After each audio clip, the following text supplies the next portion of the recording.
আসসালামু আলাইকুম। Tuition BD শিক্ষক শিক্ষার্থী অভিভাবক সিরিজের ৪২তম পর্বের বিষয় হলো টিচারের স্বাধীনতা বনাম নিয়ন্ত্রণ। তো হোম টিউশনের ক্ষেত্রে একটা সূক্ষ্ম কিন্তু গুরুত্বপূর্ণ বিষয় হলো টিচারের স্বাধীনতা ও গার্ডিয়ানের নিয়ন্ত্রণের মধ্যে ভারসাম্য। অনেক সময় দেখা যায় যে গার্ডিয়ান মনে করেন সবকিছু নিজের নিয়ন্ত্রণে রাখতে হবে। আবার কিছু কিছু ক্ষেত্রে টিচারকে পুরোপুরি দায়িত্ব দেওয়া হয়। দুটোর একটাও ঠিক নয়। বরং সঠিক ফলাফল পেতে দুইটার মধ্যে একটা সুষম অবস্থান করা দরকার। টিচারে আসলে যে ব্যাপারটা হয় যে টিচারের পেশাদারিত্বের স্বাধীনতা থাকা দরকার।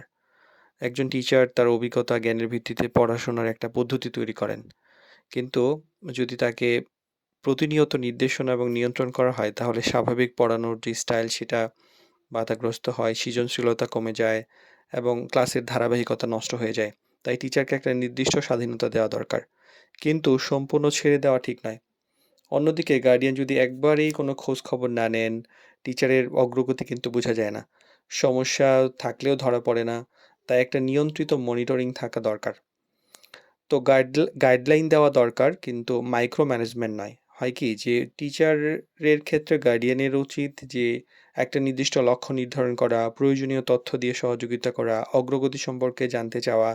কিন্তু প্রতিদিন কিভাবে পড়াবেন, কোন চ্যাপ্টার পড়াবেন, কোন পেজ পড়াবেন এভাবে নির্দেশনা দেওয়াটা ভুল। আর টিচার যদি বুঝতে পারেন যে তাকে বিশ্বাস করা হচ্ছে, তাহলে কিন্তু উনি দায়িত্ববোধ আরো বাড়িয়ে দেন এবং আরো ভালোভাবে কাজ করার চেষ্টা করেন। তো এর ফলে পড়ানোর মান বাড়ে, সম্পর্ক ভালো থাকে।